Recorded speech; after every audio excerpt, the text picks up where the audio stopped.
बिस्मिल्लाहिर्रहमानिर्रहीम, अस्सलाम वालेकुम।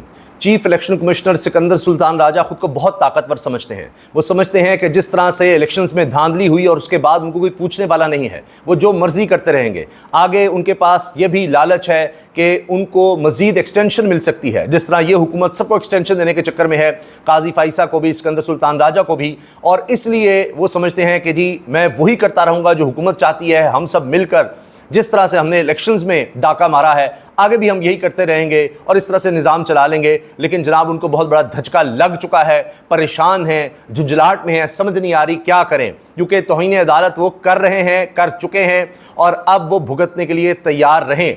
क्योंकि आप ये देखिए कि उनके तमाम जितने भी इजलास हुए हैं इलेक्शन कमीशन में, उसमें पता चल चुका है कि जी कोई रास्ता नहीं बचा और हमें इस पर अमल दरामद करना होगा सुप्रीम कोर्ट के हुक्म पर। इसके अलावा कोई रास्ता नहीं है। वरना जिस तरह स्पीकर कह चुके हैं, और पंजाब के स्पीकर, कभी पाकिस्तान की तारीख में इतनी प्रेस कॉन्फ्रेंसेस किसी स्पीकर ने नहीं की होंगी जितनी पंजाब के स्पीकर कर रहे हैं। और कौमी असम्बली के स्पीकर भी उनको लिख चुके हैं कि दे दो, हमें दे दो, ये सीटें हमें दे दो, ये ठाकुर ये सीटें सारी हमारी हैं, दे दो हमें वापस, तुम तो हमारे आदमी हो।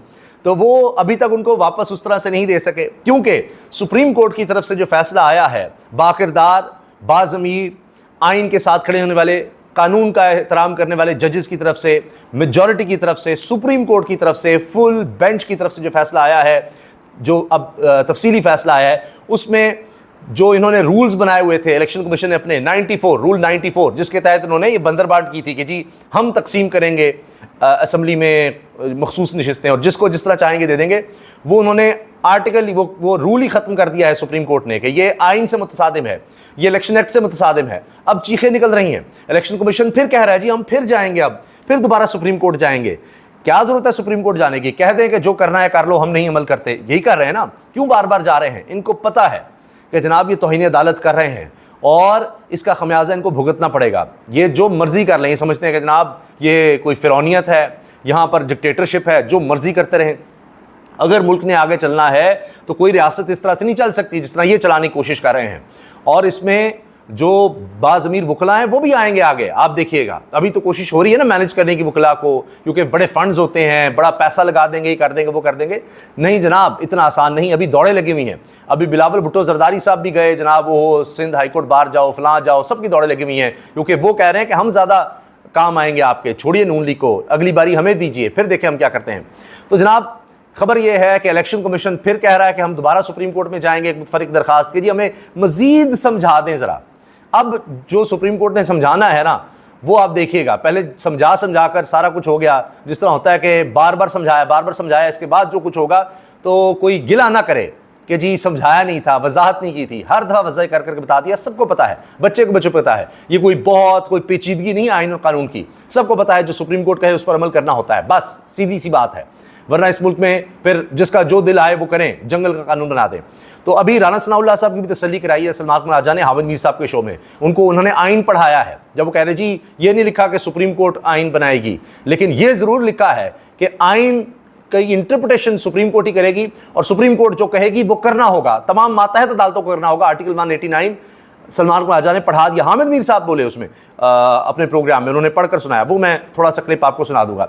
तो अब इलेक्शन कमीशन की दौड़ें लगी हुई हैं और अब उन्होंने चैनल्स पर खबरें चलवाई हैं। देखिए जी हम तो अब कुछ नहीं कर सकते, हमारे हाथ बंद गए हैं, ये तो इलेक्शन एक्ट ही उड़ा दिया है, हमारी सारी पावर ही सुप्रीम कोर्ट ने खत्म कर दी है, हम क्या करें, हमारे पास तो कुछ है नहीं। ड्रामा, झूठ, फरेब कि जी जैसे हमें कुछ करना ही नहीं, अब तो सुप्रीम कोर्ट ने जब कह दिया हम कुछ कर ही नहीं सकते। अच्छा, जो करने का काम था फ्री एंड फेयर इलेक्शंस करवाने थे वो तो नहीं करवाया, सारी एनर्जी इसमें लगाई कि धांधली किस तरह करनी है, पूरी दुनिया के सामने आ चुकी है, हर एक को पता लग गया है। अभी तो वो सिलसिला नहीं खुला, अभी तो सुप्रीम कोर्ट ने हाथ हल्का रखा है, वो आहिस्ता आहिस्ता चीज़ें सामने आएंगी। अच्छा, इसके साथ साथ जनाब एक और ख़बर ये आ गई है कि ख्वाजा आसिफ साहब भी इशारा दे चुके, सब कह चुके, ख्वाहिश का इज़हार कर चुके, जी इमरान खान का मिलिट्री ट्रायल हो रहा है। लेकिन देखिए जो ऑफिशियली जब अदालत में जाते हैं तो क्या ये बात करते हैं, वहाँ पर अदालत में उन्होंने कहा जी कोई इमरान खान का मिलिट्री ट्रायल नहीं कर रहा है, अभी तक कोई ऐसी बात नहीं है, जो होगा कानून के मुताबिक होगा, पहले मजिस्ट्रेट के बाद दरखास्त जाएगी। पहले इस तरह के बयान दे रहे, फिलहाल अभी तक हमारे पास कोई इतलात नहीं है, फलां नहीं है। अदालत ने कहा वाज़ेह बताएं कर रहे हैं नहीं कर रहे, जी अभी नहीं कर रहे। अब इन्होंने ये कह दिया है कि जी नहीं अब कोई मिलिट्री ट्रायल नहीं हो रहा।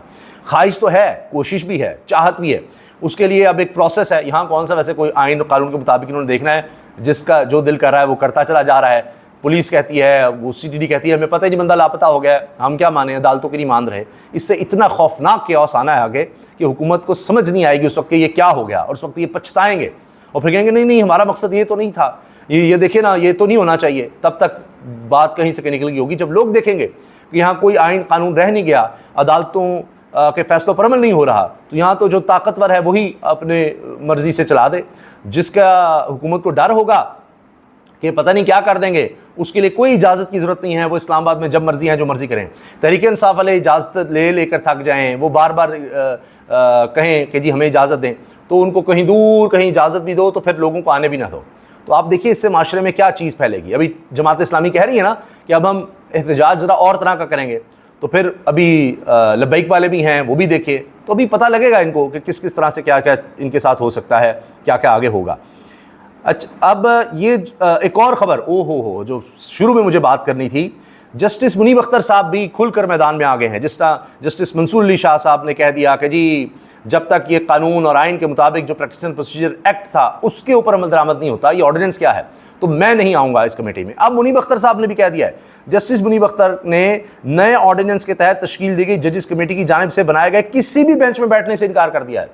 अभी एक बेंच बना था कि जी वो नज़र सानी होगी उसमें, जो मुनीब अख्तर साहब का ही फैसला था उनके बेंच का कि ये वोट काउंट नहीं हो सकता, जो लोग लोटे हो जाएं, जो अपना ज़मीर बेच दें, जो पार्टी पॉलिसी की खिलाफ वर्जी करें, जो धोखा दें, जो फ्रॉड करें, जो 2 नंबर हों, जो वोट लेकर आएँ किसी के नाम पर कुछ कहकर और बाद में बिक जाएं, वो डाकू, वो चोर, वो बेज़मीर लोग जिनमें गैरत नहीं है, बेईमान हैं, जो अमानत में ख़यानत करने वाले हैं, उनका वोट नहीं काउंट होगा। तो अब उस फैसले को बदलना है, सबको पता है, बदल कर फिर ज़ाहिर एक्सटेंशन का रास्ता तभी हमवार होगा। तो वो बेंच बनाया, उसमें मुनीब अख्तर साहब को भी रखा, ख़ुद भी जनाब आ गए, क्योंकि काजी फैसल साहब ऐसे हर केस की खुद निगरानी कर रहे हैं। तो मुनीब अख्तर साहब ने उस बेंच का हिस्सा बनने से इनकार कर दिया, बल्कि कहा कि इस कमेटी के तहत जो ऑर्डिनेंस के तहत बनाई गई है, जिसमें काजी फैसल साहब अपनी मर्ज़ी का जज लेकर आएंगे तीसरा, तो उसमें जस्टिस मंसूर अली शाह साहब ने बैठने से इनकार कर दिया। और अब मुनीब अख्तर साहब ने कहा है कि जो भी ये बेंच बनाएगी कमेटी, मैं उसमें नहीं हूँगा।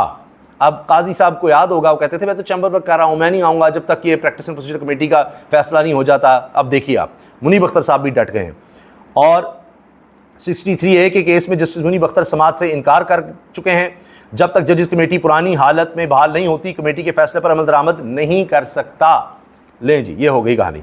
अच्छा, ये जो बात कर रहे थे राना सनाउल्लाह हामिद मीर साहब के प्रोग्राम में कि जी आइन में कहीं नहीं लिखा, सुप्रीम कोर्ट जो कहे वो आइन होगा, आर्टिकल 189 पढ़ लें आपको जवाब मिल जाएगा, बैरिस्टर सलमान राजा ने कहा। और फिर हामिद मीर साहब ने आर्टिकल 189 189 पढ़ा तो राना सनाउल्लाह साहब जो हैं उनकी फिर तसल्ली हुई। आइन में ये देखिए, किसी जगह पे ये नहीं लिखा कि आइन वो होगा जो सुप्रीम कोर्ट जो है वो कहेगा। अब फिर इस पर बता दें, पढ़ दें। मैं आपको कह रहा हूँ ना, आर्टिकल 189 खोलिए ना, आप खोलिए आर्टिकल 189 सलमान राजा साहब कह रहे हैं कि जी फिर 189 पढ़ी और फिर ये पढ़ने लग गए हामिद मीर साहब। किया गया हो या वो किसी असूल कानून पर मबनी हो या उसकी वजाहत करता हो, पाकिस्तान में तमाम दूसरी अदालतों के लिए वाजिबुल तामील होगा। पूरे पाकिस्तान की आमला और अदलिया के तमाम हुकाम अदालत उज़्मा की मुआवनत करेंगे। ये 190 है और 191 है कि दस्तूर और कानून के अच्छा, तमाम जितने भी इदारे हैं वो उसकी मुआवनत करेंगे सुप्रीम कोर्ट की। उसके पास इख्तियार है कि आइन के बारे में जो फैसला देगी, उसकी जो तशरीह करेगी, उस पर अमल दरामद और निचली अदालतों पर भी बाइंडिंग होगा। ये है जनाब 189। तो आइन में क्या उसकी मंशा है, क्या है, ये सुप्रीम कोर्ट का इख्तियार है। बताए जो लिखा हुआ है कि क्या इसका मतलब क्या है, ये हुकूमत इनसे छीनना चाहती है सिर्फ अपने बहाने के लिए। और यही सलमान राजा ने कहा कि ये अपना एक उसूल और अपना कोई कानून लाना चाहते हैं जिसके तहत ये मुल्क को चलाना चाहते हैं, तो ऐसे नहीं हो सकता। अच्छा, एडिशनल अटॉर्नी जनरल ने अदालत में बयान दे दिया वाज़ेह कि इमरान खान के मिलिट्री ट्रायल का फ़िलहाल कोई फ़ैसला नहीं हुआ। अब जब ये करेंगे तो फिर इनको सबके सामने झूठा भी साबित होना पड़ेगा और बताना भी पड़ेगा कि जी हम ये कर रहे हैं, वो कर रहे हैं और इस वजह से कर रहे हैं। इस तरह से चीज़ चल रही है क्योंकि कहीं कोई ये सबूत ला नहीं सकी हुकूमत, लिहाजा भी चाहती है कि मिलिट्री के हवाले कर दें ताकि मिलिट्री जाने, इमरान खान जाने, हमारा बीच में से चले, हम तो कोई सबूत ला नहीं सके, तो वो फिर जो करना होगा वो कर लेंगे। अच्छा, इसके साथ जनाब मखसूस नशिस्तों का केस इलेक्शन कमीशन का फिर सुप्रीम कोर्ट से रुजू करने का फैसला। अच्छा, जुर्रत करें ना, कह दें हम अमल नहीं करते, ये नहीं कहेंगे हम नहीं अमल करते कि जी जो करना है सुप्रीम कोर्ट का हम अमल नहीं करेंगे। इस तरह के जुमले नहीं बोल रहे, बीच में लकूनास निकालेंगे, नहीं ये वजह है, फलां वजह है, देखें ना आईनी नहीं फैसला, ये वो फैसला अपने हाथ में लेना चाहते हैं। तो अभी देखें, ये तो अभी आगाज़ है, अभी आगे आगे देखिएगा ये जो टकराव है ये किस तरह शिद्दत इख्तियार करेगा और इसमें हुकूमत को क्या कुछ खोना पड़ेगा। अल्लाह हाफ़िज़।